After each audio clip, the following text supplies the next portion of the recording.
We are going to learn about loops. Loops are very useful to perform iterations of certain pieces of our code till certain conditions are met. Let's explore how they work in Solidity. And we are going to extend our previous contract, and we're going to create a function called loop that is going to be external. Let's first initialize a for loop. And the way we declare a for loop in Solidity is very similar to other programming languages, where we specify for, then we do the initialization, then we specify a condition, and finally we define the way the element, the counter, increments. So in Solidity we simply say for, and we declare a counter that we're gonna call index. So index is gonna start at 0. And then we say that we are gonna execute this portion of code till index is less than 8. Okay? And then we say we want to increment index 1 by 1. Alright, so here we are gonna log, and we are gonna use a smart contract that Remix provides that is called hardhat console.sol. By adding this import, we are gonna be able to basically say the index is, and then we pass the index value. Okay, so what we're gonna do is we are gonna call loop.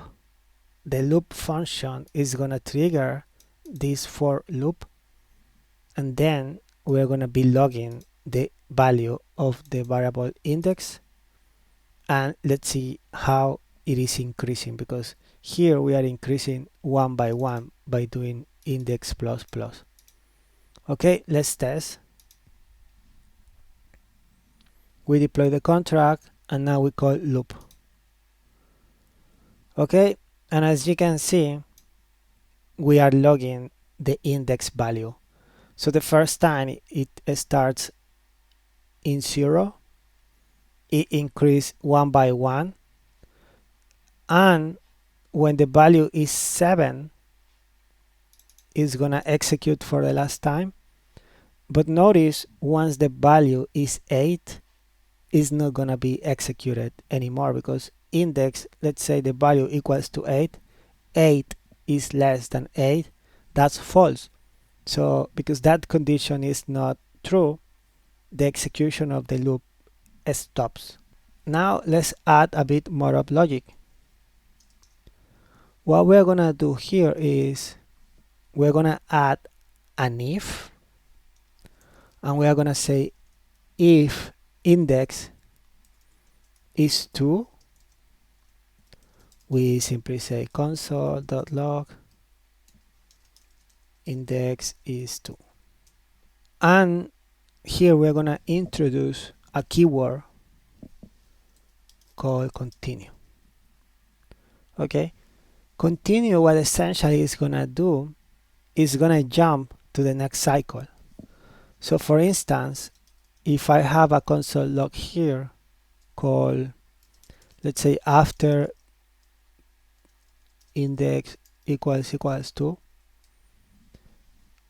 because when the index is 2, it's gonna enter into this branch, and then it's gonna execute continue, which means it's gonna jump to the next cycle. Okay, so it's not gonna log this part.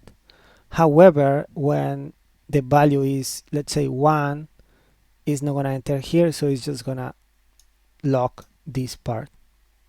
Okay, and then we're gonna include another if, and we're gonna say if index is 4,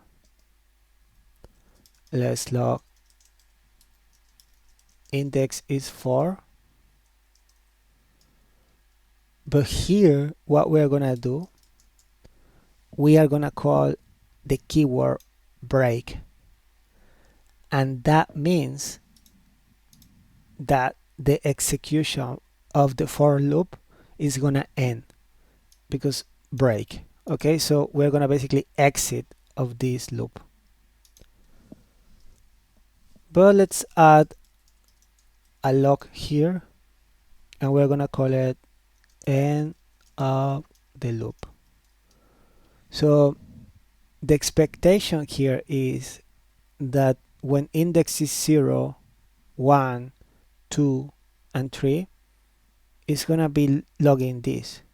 However, once it reaches the value of 4, it's gonna enter here and it's gonna break the for loop, which means we are not gonna see this message anymore.